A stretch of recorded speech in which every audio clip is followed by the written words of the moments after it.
aku Marta, aku dari LBH Semarang, dan aku sekarang ditemenin sama salah satu orang keren sih menurutku. Tapi nggak tahu sih ya. Nanti kalian bakal dengerin sendiri gimana caranya dia ngobrol dan berbagi. Boleh dong Bang, kenalin siapa namanya? Halo teman-teman, salam kenal, aku Dika dari LBH Semarang. Hari ini ditemani Marta. Marta ngajak ngobrol. Gak tahu ini kira-kira apa yang akan diobrolin sama Marta. Banyak kayaknya, tapi nggak tahu nanti Marta. Silakan Marta. Ini nggak tahu ya siapa yang ngajak ngobrol dan yang diajak ngobrol. Tapi oke lah ya. Kita di sini bakal ngobrolin sedikit banyak kalau ya soal apa sih Jawa Tengah agak serem ya dicekik gitu ya kayak apa gitu ya. Nah itu sebenarnya artinya apa sih Bang? Boleh nggak dijelasin? Ya, ini dari awal obrolannya Marta udah memantik hal-hal yang berat kayaknya. Tapi kita bawa santai aja lah ya obrolan ini, tapi mendalam juga. Oke. Nah, eh, Jawa Tengah dicekik batu bara. Kita mungkin tahu bahwa ternyata hari ini eh, Indonesia itu kan, terutama Jawa, itu lagi surplus listrik kan? Lagi surplus listrik kawan-kawan. Eh, Data dari PLN itu ada 30% surplus listrik tuh di Jawa. Nah, kenapa kemudian bisa surplus? Karena hari ini negara itu lagi gencar-gencarnya nih membangun pembangkit listrik tenaga uap PLTU, dari mulai Banten, Cirebon, Indramayu, Batang, kemudian Jepara, Rembang, Pacitan, sampai ke Surabaya. Kira Gila. sampai sampai Pulau Rote ya. Sampai benar. Itu baru di Jawa. Oh iya ya, benar baru Jawa. Ada 117 pembangkit listrik tenaga uap di Jawa. Dari mulai barat sampai ke timur. Hulu hilir lah ya. Hulu hilir. Gila kan? Nah, itu memang diproyeksikan untuk memenuhi target 35.000 megawatt Presiden Joko Widodo. Aduh, Wah. boleh nggak disensor itu? Jadi itu. Nah, PLTU itu kan memang membutuhkan banyak sekali batu bara ya. PLTU itu perlu sekali batu bara. Kayak misalkan di Jepara itu ada PLTU Tanjung Jati B yang sekarang udah berekspansi sampai sekarang itu lagi membangun unit ke 5 dan 6. Padahal surplus listrik ya kita. Ada surplus listrik. Tapi pembangunan itu terus jalan. Surplus listriknya itu kira-kira untuk siapa ya? Nah, ini yang mau aku tanyain, tapi abang tanyain ke aku. Waduh. Jadi aku gimana nanya ke kalian ya guys ya. Jadi maksudnya gini bang, berarti konotasi dicekik itu lebih kepada mencekik warga ya, warga sekitar yang akhirnya yang nggak jauh-jauh juga dampaknya ya. Maksudnya kayak udah surplus listrik nih ya, udah banyak banget yang udah kita hasilkan gitu listriknya, tapi ternyata juga tetap diekspansi terus gitu ya. Iya, betul banget Marta. Jadi kalau kita lihat itu dari, misalkan kita ambil contoh ya di PLTU Batang. PLTU Batang itu kalau nggak salah memproduksi listriknya itu 2 kali 1.000 megawatt. Wow, itu besar sekali itu. Walaupun kita nggak bisa ngitung ya, tapi Ya, setiap tahun itu berdasarkan data PLTU Batang memerlukan 10 juta ton batu bara dong. wow. Wow. Itu cuma di Batang ya guys. Cuma di Batang. Nggak pikiran kan ya, maksudnya di luar Batang, dan itu masih di Jawa Tengah doang loh. Belum lagi kita bahas di Jawa Barat, dari hulu ke hilir lah lalu semua kolaps ya. Tahu nggak Jepara itu berapa? Nah, di Barat. Jepara itu nggak jauh beda sebenarnya. 7 juta ton per Aduh, wow. aduh, Ini kira-kira siapa yang akan untung tuh? aduh, Kalau nah, pengguna batu bara itu sebenarnya punya siapa nih pengusaha-pengusahanya? Terus hasilnya untuk siapa nih? Aduh, kita diajak kayak katanya kan ngobrol santai ya, tapi kayak kita diajak ayo dong melipir gitu. Jadi tapi seru sih. Ya. Itu yang terjadi di Cilacap pun juga ada ini ya, ada dua tuh, ada PLTU Karangkandri.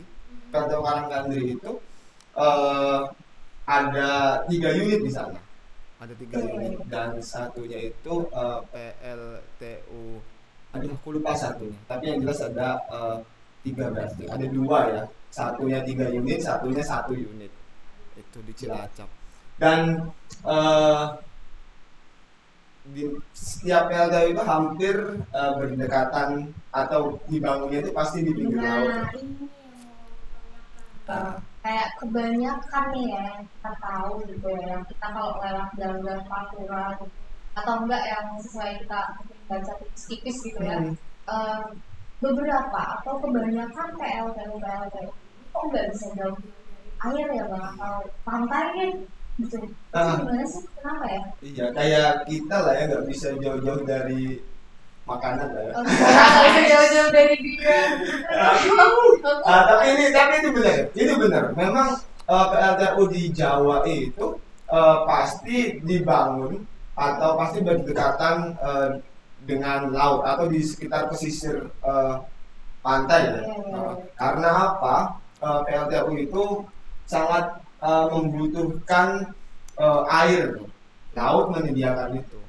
Akhirnya pembangunan itu kan untuk akumulasi modal itu kan dia nggak mau nggak mau rugi. Kalau misalkan dia bangun di tengah-tengah, dia akan kesulitan ngambil air. Akhirnya dia bangunlah itu di pinggir laut. Tentunya kira-kira siapa ya yang akan banyak merugi itu kalau misalkan PLTU itu dibangun di sekitar pesisir. Nelayan sih ya. Iya. Atau petani tambak mungkin ya. Bisa, bukan bisa jadi, memang itu terjadi.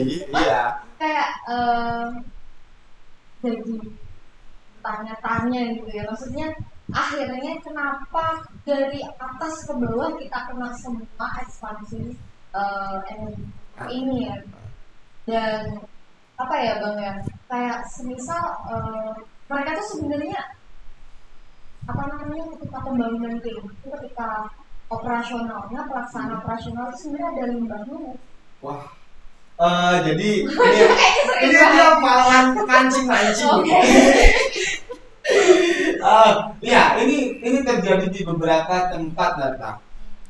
Kayak misalkan di Batam gitu. Di Batam itu pernah beberapa tahun yang lalu, sekitar 2 tahun yang lalu kalau tidak salah, nelayan itu menjaring ikan, tapi dia bukan malah dapat ikan. Dapatnya apa tuh? Batu bara dong. Aduh, jadi dia nggak usah gali, dia nggak usah nambang gitu.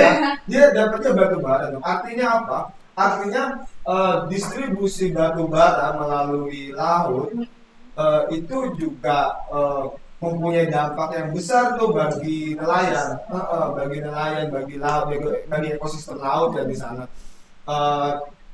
Bukan hanya nelayan ternyata, bukan hanya laut yang rusak. Di Batang itu ada petani sekitar 20 hektar lahan petani itu dirampas oleh negara untuk pembangunan PLTU. Karena PLTU Batang ini kan termasuk dalam proyek strategis nasional. Proyek strategis nasional itu sakti banget lah ya. Iya lah ya, kayak jadi ini. Kalau negara itu harus, kalau misalkan masyarakatnya nggak mau, ya mau nggak mau harus mau. Gitu loh. Jadi nggak memperhatikan hak-hak dasar warga. Warga mau nggak mau, ya harus mau gitu. Akhirnya dirampas lahan petani. Petani akhirnya nggak bisa menggarap lahan lagi. Mereka bingung juga mencari lahan pengganti karena harganya pasti akan berbeda tuh. Mereka mau cari di tempat lain, harganya pasti akan lebih mahal. Itu baru satu. Nah, kalau boleh mau nambahin lagi nih. Jadi di Jepara ini PLTU yang Jepara, Tanjung Jati B di Jepara itu berdasarkan penuturan warga Jadi PLTU itu kan punya yang namanya teknologi water intake. Iya, oh iya. Tahu nggak Iya, itu? iya. Water intake Iya, itu? udah kayak pembuangan. Kayak penyedotan air lah ya, penyedotan Kalau air. kita sapi tank gitu. Ya agak situ lah ya, Agak agak situ lah ya. Tank gitu. Nah, water intake itu dia punya mekanisme kerja menyedot air laut tuh Oh. untuk direbus. Benar. Tapi kan harusnya itu yang sebenarnya cuma air ya. Nah itu, jadi menurut warga itu pernah melihat beberapa kali di Jepara banyak ikan-ikan yang mati. Banyak ikan-ikan yang mati yang diangkut lewat truk gitu, diangkut pakai truk. Nah, menurut warga ini adalah ikan-ikan yang sudah terkontaminasi bahan kimia yang tersedot oleh water intake itu. Nah, akhirnya apa? Petani, nelayan kesulitan untuk cari ikan. Itu yang pertama. Terus yang kedua, ketiga ya, udah tiga berarti ya. Sorry banget nih ya. Sorry banget ya. Nah, yang ketiga itu jadi PLTU itu mengeluarkan yang namanya air limbah bahang. Air bahang gitu. Air bekas inilah kalau kita masak mie itu bekas rebusannya lah ya. Air limbing dong ya. Iya gitu lah ya. Oh, air limbah. Jadi air limbah, air bahang. Air bahang itu dibuang ke laut. Bayangin air yang masih panas, air bekas produksi listrik di PLTU yang masih panas itu terus dibuang gitu ke laut, buang gitu aja. Nah akhirnya itu mempengaruhi suhu air laut juga. Nah berdasarkan riset, ada salah satu riset dari akademisi itu, jadi suhu air bahang yang dibuang ke laut Jepara oleh produksi listrik itu ada di suhu 35 derajat Celcius kalau nggak salah. Oh, lebih hangat nggak ya air lautnya? Jadi panas gitu ya. Bukan karena panas-panas alami ya, tapi panas-panas yang mungkin beracun gitu. Dan merusak gitu ya. Nah akhirnya suhu laut yang berubah itu mengakibatkan terganggunya ekosistem laut. Itu. Ya, akhirnya ini tuh apa namanya? Ikan itu sulit berkembang biak, susah kayak masyarakat cari ikan. Yang mana warga itu akhirnya kalau cari ikan tuh dia akan lebih jauh, muter. Jaraknya ya. Jaraknya jauh. Dan Bahkan kosnya juga lebih banyak. Itu, nah, bahkan sampai ke Kendal, sampai ke Rembang, sampai keluar kota mereka itu mencari ikan. Tapi ya mau gimana? Di mana-mana lautnya udah rusak juga. Dari ke Batam ada PLTU Batam. Dari ke Rembang ada PLTU Rembang. Ke Kendal ada kawasan industri. Gimana nih? Kita dikunci semua sama Pantura kayak ya kita bisa lihat sendiri lah kayak gimana. Demak itu nggak ada PLTU tapi ya udah tenggelam ya. Iya. Ditambah lagi adanya proyek tol Tanggul Laut Semarang Demak itu. Kayaknya gitu Pak. Ini Tanggul Laut juga kayaknya lagi seru dibahas nih. Tapi mungkin lain hari ya kita akan bahas. Oke. Nah terus ini di Jepara itu apa lupa? Jadi di Jepara itu bahkan warga itu sering merasakan hujan asam. Sering merasakan hujan asam. Oke. Tadi kan udah dibahas nih Bang, seru banget sih kayak Jepara, Batam, dan boleh nggak sih Bang kayak ceritain mungkin ada daerah-daerah tampak yang terkena dampak PLTU ini di Jawa Tengah? Ada satu lagi di Cilacap. Cilacap itu jelas juga salah satu tapak terdampak ya.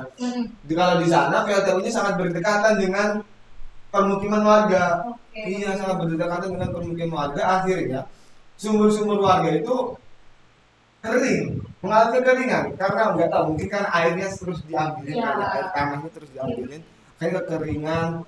Kemudian bising akibat mesin produksi listriknya itu. Masyarakat bahkan beberapa warga saking nggak kuatnya dia hidup di dekat PLTU, akhirnya mereka tersisihkan dari kampungnya sendiri. Bayangin kita udah lama di situ, ada orang datang, kita yang malah diusir. Kan gitu nggak sih logikanya? Wah parah banget memang. Catat ya guys, kalau kalian belum ngerasain dampaknya jangan khawatir. Jangan lah. Kita semuanya kayaknya korban ya. Korban. Kita semuanya kayaknya karena korban. dari hulu ke hilir ya Kang. Iya, benar banget. Kita kolaps. Oke, mungkin ini akan jadi pertanyaan yang menarik ya. Oke. Akhir kalau nggak ada pastikan dari dia ya. Oke. Ini kan katanya mau ada energi terbarukan ya. Oh Karena ya. kan kayak itu udah batu bara itu udah nggak layak gitu. Tapi mereka mau adain energi terbarukan. Nah itu apa sih energinya dan boleh nggak dijelasin? Ini sebenarnya nggak baru-baru banget dan nggak bikin selamat banget gitu nggak sih? Kalau untuk pertanyaannya tadi, sebenarnya ini menarik banget. Tapi akan dijawab di podcast selanjutnya. Kita bahas soal ini ya, energi baru terbarukan. Oke ya, semangat ya, oke kawan-kawan. Mungkin itu Marta ngobrol-ngobrol kita. Oke, agak-agak menarik, seru dan serem ya, karena aku akhirnya di sini undang dia untuk ngobrol-ngobrol gitu ya. Dan mungkin itu dulu ya teman-teman ya. Besok-besok kita akan ngobrol lagi soal energi terbarukan atau mungkin soal tanggul laut dan lain sebagainya. Oke, sampai ketemu lagi teman-teman. Oke.